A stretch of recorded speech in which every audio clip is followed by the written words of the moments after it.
Hello everyone, कैसे हो आप सबका मेरे ब्लॉग में स्वागत है। आज महाशिवरात्रि का दिन है। आज सुबह मैं जल्दी जग गई थी और जगने के बाद मैंने सोचा चलिए गेट खोल कर देखते हैं कि आज का मौसम कैसा है। बाहर निकलकर जैसे ही मैंने देखा तो काफ़ी ज़्यादा अंधेरा था। अभी सुबह नहीं हुई थी, लेकिन आज हमें मंदिर जाना है, रेडी होना है और घर के भी थोड़े काम करने हैं, तो इसीलिए आज जल्दी जगना तो बनता है। देखिए इस समय घड़ी में 5:10 है और इससे करीबन 15-20 मिनट पहले ही मैं जग गई थी। इसके बाद मैंने सोचा चलो थोड़ा साफ़ सफाई कर लेते हैं, घर में झाड़ू लगा लेते हैं, क्योंकि सुबह उठकर सबसे पहले हमें झाड़ू ही लगानी चाहिए।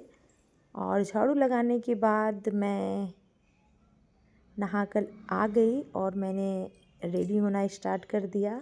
आज मैंने साड़ी पहनी थी, साड़ी के साथ आज मैंने चूड़ियाँ भी डाली। बाल काफ़ी ज़्यादा गीले थे तो थोड़ा सा ड्रायर लगाकर बालों को मैंने हल्का सुखा लिया था। वैसे नॉर्मली मैं कंगन पहनना ज़्यादा पसंद करती हूँ, बट कभी कभी चूड़ियाँ भी अच्छी लगती हैं। मंदिर जाना था तो साड़ी पहनना तो बनता ही है।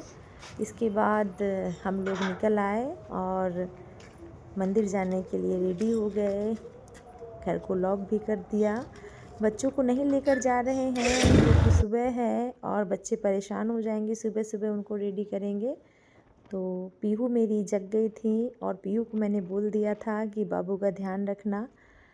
रास्ते में काफ़ी ठंडी ठंडी हवाएं चल रही थी। देखिए हल्का हल्का उजाला दिख रहा है। अभी पूरी तरीके से सुबह नहीं हुई है, लेकिन इस टाइम पर भी हमने देखा कि बहुत सारे लोग दर्शन करके वापस आ रहे हैं। और सुबह ठंडी ठंडी हवा में बाइक राइड करने का अलग ही मज़ा आता है। मंदिर हमारे घर से थोड़ा दूर है, समथिंग 2 किलोमीटर के आसपास होगा। और कुछ भी होता है, न्यू ईयर हो, महाशिवरात्रि हो, बर्थडे हो, एनिवर्सरी हो, हम लोग सबसे पहले मंदिर जाकर भगवान का आशीर्वाद लेते हैं। हम लोगों ने अपनी बाइक पार्किंग पर लगा दी थी और यहाँ से हमें कुछ दूर पैदल चलना पड़ेगा क्योंकि काफ़ी भीड़ भाड़ हो जाती है। इसी वजह से जितने भी व्हीकल होते हैं उनको पार्किंग में पार्क करवा देते हैं और आगे का डिस्टेंस हम पैदल ही चलेंगे। मंदिर अब दिखने लगा है और सुबह भी हो चुकी है। देखिए कई लोग दर्शन करके वापस भी आ रहे हैं। सुबह सुबह भोलेनाथ के दर्शन हो जाते हैं तो पूरा दिन बहुत अच्छा जाता है। पहले हम लोगों ने सोचा कि चलो शाम को चलते हैं, टाइम ज़्यादा हो गया है, अच्छे से दर्शन नहीं हो पाएगा। फिर मैंने डिसाइड किया नहीं, हमें सुबह ही दर्शन करना है क्योंकि शाम को वो चीज़ नहीं रह जाती। और ये चीज़ वाकई में हुई। जब हम दर्शन करके वापस आए तो काफ़ी ज़्यादा पॉजिटिव वाइब्स थी। देखिए हम लोग मंदिर में पहुंच चुके हैं। यहाँ कितनी सारी स्टॉल लगी हुई हैं, प्रसाद की भी स्टॉल लगी हैं और कई सारी दुकानें भी आती हैं मेले में। यहाँ काफ़ी ज़्यादा सामान भी मिलता है, घरेलू चीज़ें बड़ी इजीली मिल जाएंगी। तरह तरह की चीज़ें अवेलेबल होती हैं यहाँ। और हम लोगों ने प्रसाद ले लिया। प्रसाद के साथ हमने थोड़ी फूल और बेलपत्र भी ले ली। देखिए अभी भीड़ तो है, लेकिन इससे कई गुना ज़्यादा भीड़ यहाँ दोपहर में हो जाती है। इसी वजह से हम लोग सुबह जल्दी ही दर्शन करने आए। मेरे पति देव प्रसाद लेने चले गए थे। शिवरात्रि में यहाँ ज़्यादातर लोग पहले गंगा स्नान के लिए जाते हैं और वहाँ से गंगा जल लेके आते हैं। वही गंगा जल भोलेनाथ पर चढ़ाया जाता है। मैं लाइन में लग चुकी हूँ।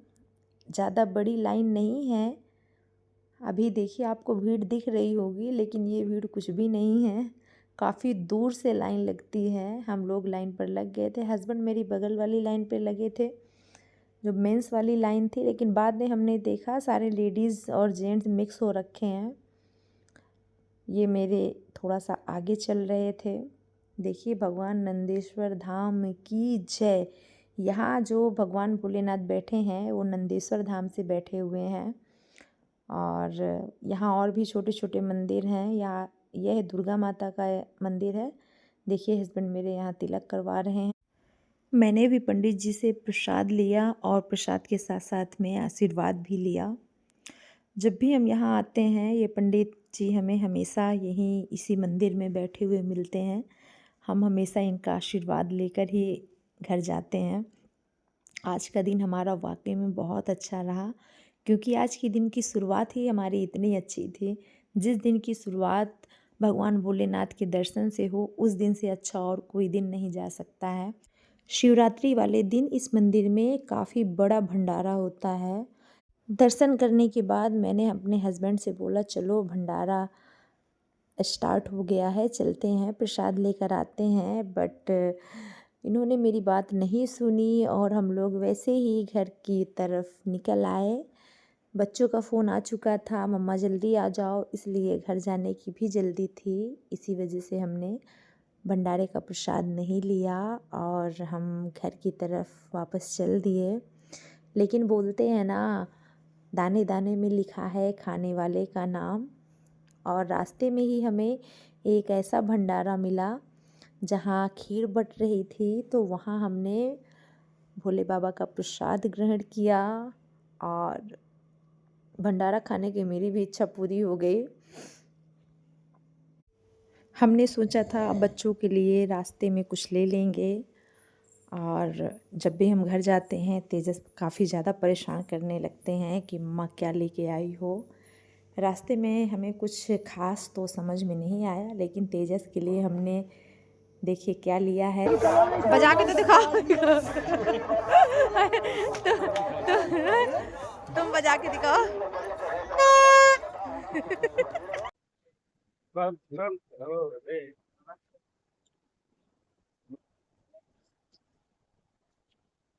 भोले बाबा के दर्शन हो चुके हैं, अब हम जा रहे हैं घर।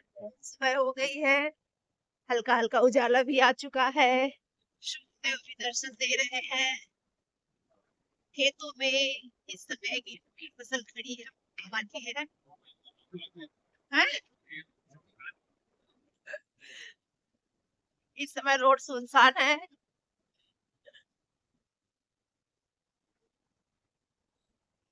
भोले बाबा की शादी हम तो नाचेंगे, बम भोले। ओम नमः शिवाय। आपने अपन बारात नहीं जाते तो 4 व्हीलर बुक करा थे। हाँ, भोले बाबा की बारात में देख सब चला आ रहा है। सब बोले बम भोले।